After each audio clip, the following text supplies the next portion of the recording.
Hello, ladies, and welcome back to It's Time for Tea. My name is Princess Nay, and this is my femininity journey that I decided to share with you. Before I get started, ladies, please follow me on Instagram at @CallMePrincessNay. You can follow my business page on Instagram at @theindigowoman, so when we release our clothing brand, you are the first to know. You can also follow me on Facebook at Dating in Luxury for Black women who wants to date in luxury, level up, and be more feminine. And ladies, please don't forget to like, comment, and subscribe. Okay, ladies, so let's begin. So for starters, I wanted to address the fact that being a feminine woman of good quality is very important. Not only is it important, but it will shape your mindset to a queen/pedestal wife mindset. I know for myself, my dream would be to be a pedestal wife, which is why this post would highlight how to get to that level as a feminine woman living in abundance. Now, let me be clear about something. I am not a wife yet, but I have spoken to a lot of wives that I admire or would like a relationship like, and they have told me different tips of being a good quality woman. Now, I'm not mentioning everything here, but I'm just giving you the essentials of things that you need. So for starters, I would like to mention that a good quality woman who is also feminine would be fearless. When you are fearless, you aren't insecure, intimidated, or jealous of those around you, let alone other women. It is a bit common to feel so far behind when you see other women leveling up, living such fabulous lifestyles compared to your own. But believe me, ladies, you don't know what some women had to sacrifice to get to that level or what they felt they needed to do just to live that lifestyle. Also, a woman who is fearless and has good qualities is someone who doesn't feel she's better than everyone around her, but she knows she's not beneath those around her, let alone trying to tear others down around her as a woman. She wants to exhibit good qualities and be around other quality women to not only form great relationships, but long lives of friendships. The second quality would be to be mysterious. When you do accomplish your goals, it's great to not be boastful about things that you have or using them to compete with men. Bragging about things that you have for yourself that you have accomplished will place you in a masculine state of mind.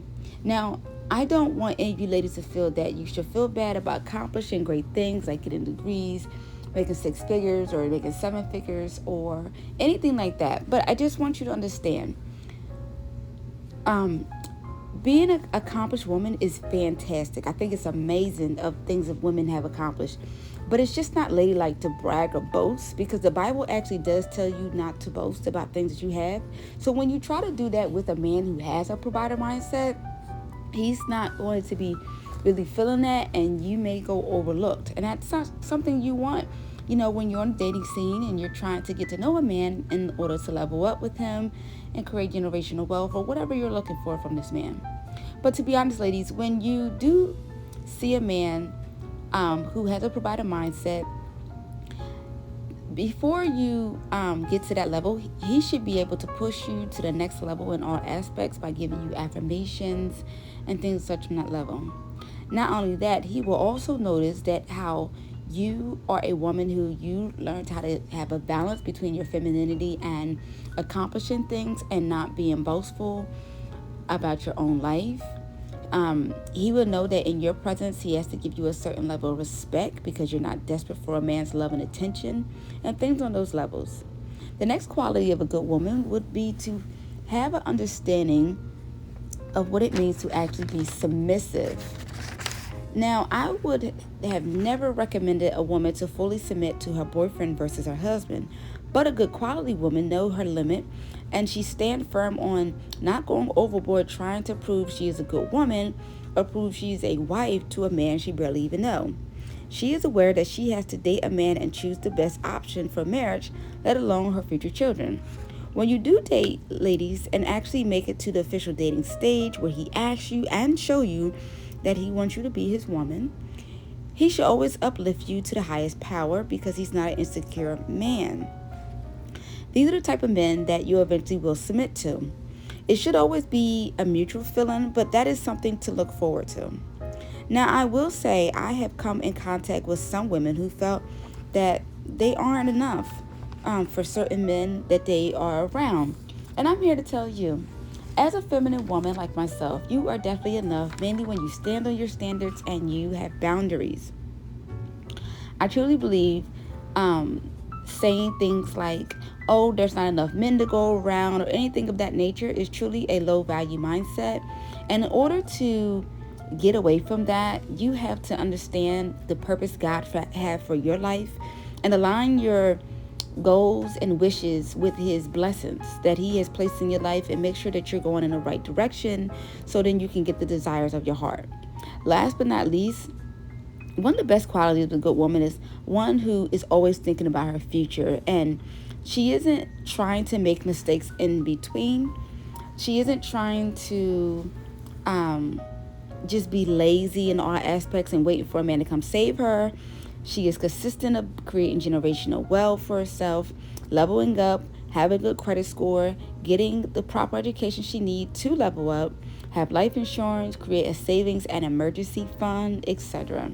I find all those things the most important during your feminine journey and leveling up. You never should want to wait around for someone to come save you, mainly a man, because it's just not worth it in the end to be fully waiting on a man. I just don't believe in that. I think a woman should always have her own life. And overall, ladies, there is a lesson to be learned in this message. The most important thing I want you to take away from this message today is that you have the desire to live a soft life, regardless of who is in your life, regardless of what people say and things and such like that. Being a good woman do not mean being in fornication with multiple men, giving men money, allowing people to disrespect you, creating a healthy sister circle with other like-minded individuals who also want to level up and live an affluent lifestyle, who are also very feminine versus masculine and want to just sit around and tear men down. It also consists of living a soft life, having integrity, let alone character, walking with your head high, being high maintenance for yourself. There's nothing wrong with that. You're mature in a lot of areas that is necessary as an adult. You're taking accountability for your wrongdoings in the past and not sitting around blaming them on others. You're finding inner peace, and most importantly, you're not allowing a low-value man to tear you down and take you off your throne as a queen, knowing that you have built a certain level in your mental to know that you are strong emotionally and physically, and versus allowing a man to abuse you in any type of way that will tear you down. I am all for seeking counseling or some kind of healing in order to grow into a better person. Being the best you is something that I want you all to know that is most important on your journey. I know a lot of us have stepped into the feminine journey stressed, depressed, or tired, and this is definitely a safe space to work on those things and to know that you deserve better. You deserve to live an affluent lifestyle. You deserve to live a soft lifestyle. You should not be stressed out behind nonsense that you know that you can fix. It's all about taking accountability and leveling up in all aspects and being the best you can be. I feel like we all deserve a certain lifestyle, and if you're not willing to give it to yourself on your own journey, then sis, I think you need to take time to really reevaluate things that you want. I know that a lot of YouTubers like to tell women to just get with rich men and everything will be okay, but I like to be realistic with my message that you have to work on you and you have to create boundaries around yourself that people cannot disrespect. But that is all for today, ladies. I hope you remain classy and beautiful. Mwah.